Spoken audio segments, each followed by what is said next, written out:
বন্ধু নামের কলম এত বড় চোর, তাড়াতাড়ি বের করে দে, তাড়াতাড়ি বের করে দে, দেখাবো চোর কেমন চোর। বন্ধু নামের বন্ধু, তুই কিন্তু না জেনে শুনে আমাকে মিথ্যে দোষ দিচ্ছিস। না জেনে তুই ধনের মধ্যে আর পেছলা গাতে মরবি শালা, দিলাম অভিশাপ।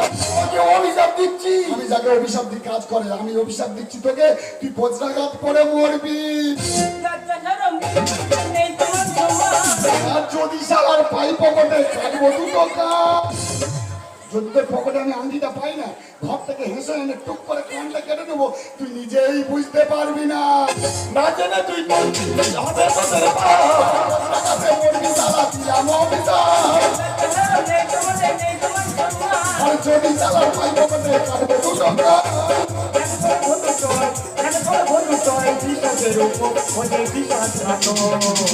বন্ধু নামে কলম এত বড় চোর, তাড়াতাড়ি বের করে দে, তাড়াতাড়ি বের করে দে, দেখাস কেন চোর কেমন চোর। বন্ধু নামে দেখ দাদা, ও তোর ছোটবেলাকার বন্ধু। আমি জানি তুই ওর কাছ থেকে ভেবে আংটিটা বের করাতে পারবি না, আর আমি চাই না আমাদের এই সংসার থেকে একটা মূল্যবান জিনিস চুরি হয়ে যাক।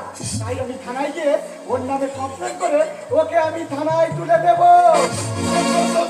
ও আমার বাল্যবেলার বন্ধু রে, ওকে আমি বুঝিয়ে বলতেছি। আর দেখ বন্ধু, আমার বোন কিন্তু খুব রাগি, ও থানায় গেছে মানে পুলিশ ডেকে নিয়ে আসবে, পুলিশ আসার আগে পকেটে যে আংটিটা আছে তুই বার করে দে, তাহলে আমি কিন্তু জোর করে বার করে নেবো। না না না, আমার পকেটে কিছু নেই। তুই মিথ্যে মিথ্যে সন্দেহ করছিস। না না, না।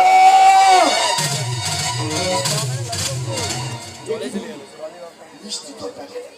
আরে বন্ধু, হ্যাঁ, আমি যখন কালকে তোর এখান থেকে বিয়ের কথাটা শুনে আমার এই অসুস্থ ছেলেটাকে বলি, সে বলেছিল বাবা ঠিক আছে তুমি বিয়ে বাড়িতে যাচ্ছ যখন যাও, কিন্তু আমার জন্য দুটো মিষ্টি আর একটা আইসক্রিম এনো বাবা।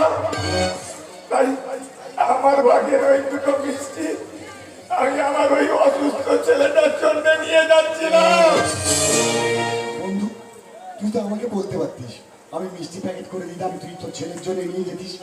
তোর প্যাকেটে যদি বিল দেয়, পকেটে যদি মিষ্টি থাকে, তাহলে আংটিটা গেল কোথায়?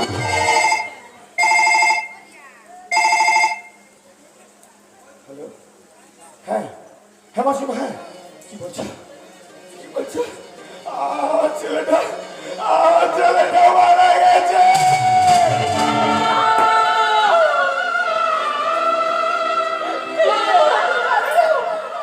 রাখি, আমার বন্ধুর ছেলে মারা গেছে।